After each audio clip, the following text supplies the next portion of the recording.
Welcome to future high with Anil. Students, మీరు ఎప్పుడైనా అరే నేను ఇంత సేపు చదివాను కదా, నాకు ఎందుకు ఇవన్నీ గుర్తుండట్లేదు ఫీల్ అయ్యి ఉంటారు కదా. నేను చాలాసార్లు ఫీల్ అయ్యానండి, కానీ నాకు అప్పుడు ఈ స్టెప్స్ అందరూ చెప్పేవాళ్ళు ఎవరు లేరు. సో మీకోసం నేను స్టెప్స్ తీసుకొచ్చాను.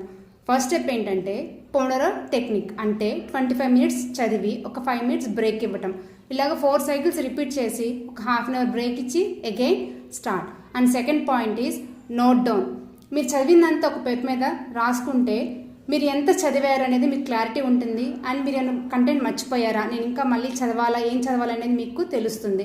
అండ్ థర్డ్ స్టెప్ ఈ teaching others or group discussions. అంటే మీరు చదివిన మ్యాటర్ అంతా కూడా మీ ఫ్రెండ్స్కి టీచ్ చేయొచ్చు, లేకపోతే ఒక 4 పీపుల్ కూర్చొని డిస్కస్ చేసుకోవచ్చు. ఇలా చేస్తే మీరు మోటివేట్ అవుతారు అండ్ ఇంకా మీకు డెప్త్గా సబ్జెక్ట్ అనేది అండర్స్టాండ్ అవుతుంది. మీకు ఫ్రెండ్స్కి మీకు బాండింగ్ అనేది ఇంప్రూవ్ అవుతుంది. And next step is diagrams. మీరు చదివిందంతా కూడా డయాగ్రామ్స్గా డిజైన్ చేసుకోవచ్చు. Either diagrams or flow chart or maps. ఎలాగైనా మీరు చదివినంతా డిజైన్ చేసుకుంటే విజువల్గా మీకు బాగా గుర్తుంటుంది. మీ పీక్ టైంని సెలెక్ట్ చేసుకొని ఆ టైంలో మీరు బాగా చదువుకోండి. ఆ టైం అనేది మీరు ఎర్లీ మార్నింగ్ కావచ్చు, ఆఫ్టర్నూన్ కావచ్చు, ఈవినింగ్ కావచ్చు, నైట్ కావచ్చు. మీకు ఇలా ఆ టైంలో సెలెక్ట్ చేసుకొని మీరు చదివితే మీ మెమరీలో బాగా రిజిస్టర్ అవుతుంది. Study habits is equal to better results plus less stress. మీకు టిప్స్ నచ్చినాయి అనుకుంటున్నాను.